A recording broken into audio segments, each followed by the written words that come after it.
I wanted to make this report on the problems of the bottle deposit program, but I first must make this fact clear. In Connecticut, and many other places that have this program, you do not earn 5 cents for returning a can, bottle, or glass. You redeem 5 cents.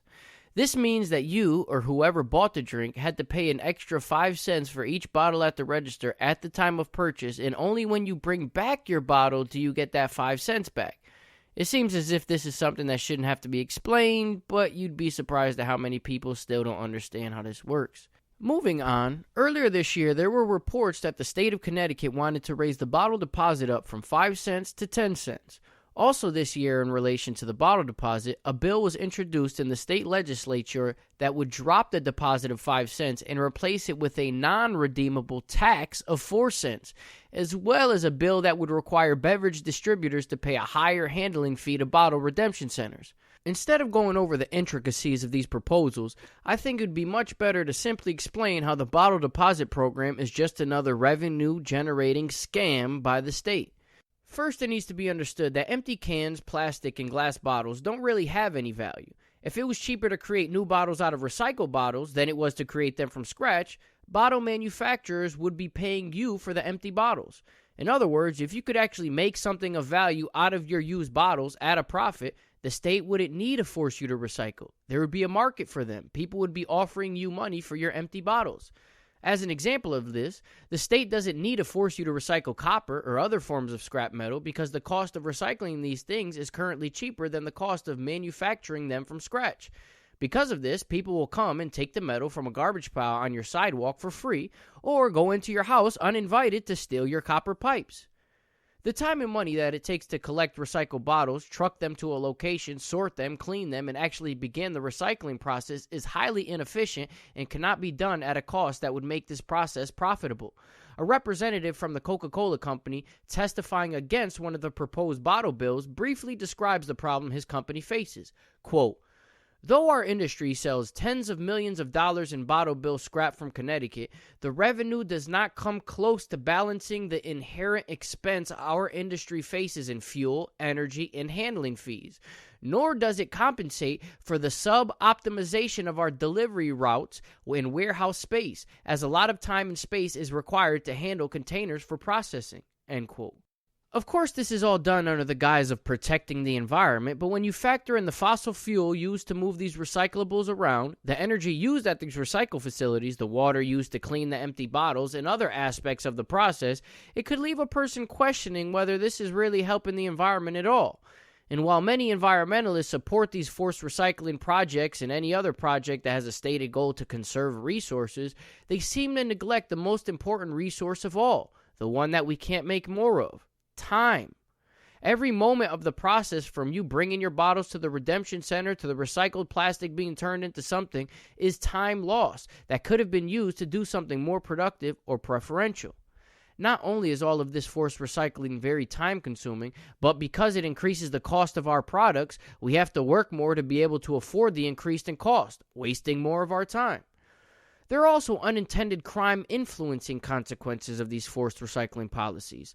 One government program, food stamps, gives away free credit for groceries, but that clashes with this bottle deposit government program, which gives a person actual cash for the bottled items that they bought at the grocery store.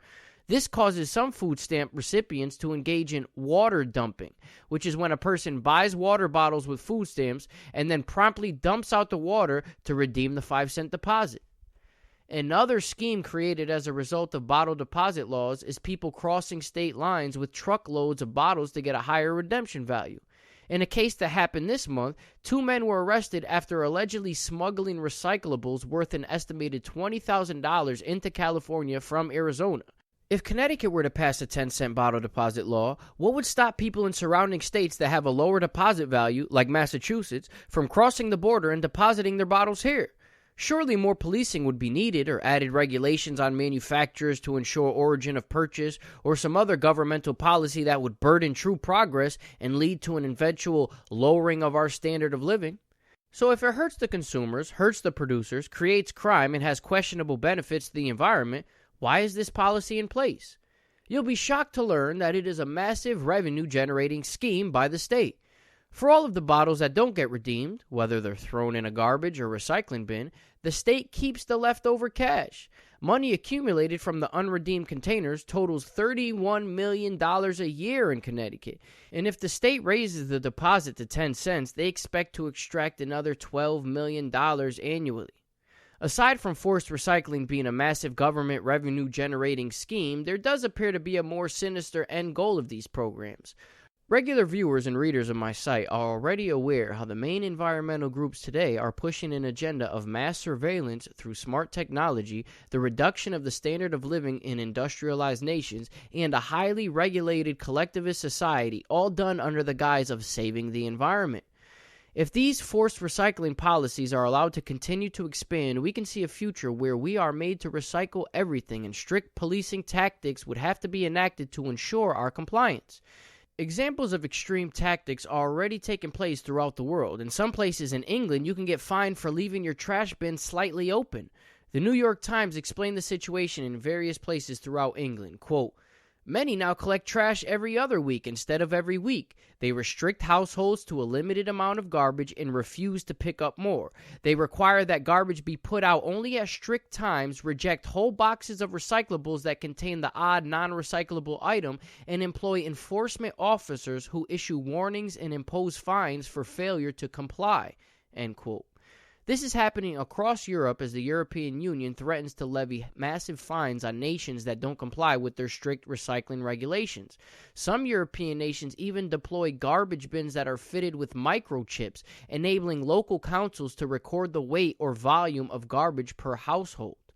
In America, as I exhaustively document, countless organizations that purport themselves to be fighting for the environment are being funded by the various Rockefeller foundations. These organizations are helping to bring about the ultimate global plan for the world as envisioned by the world's elite, as discussed by the recently deceased David Rockefeller in his autobiography, Memoirs.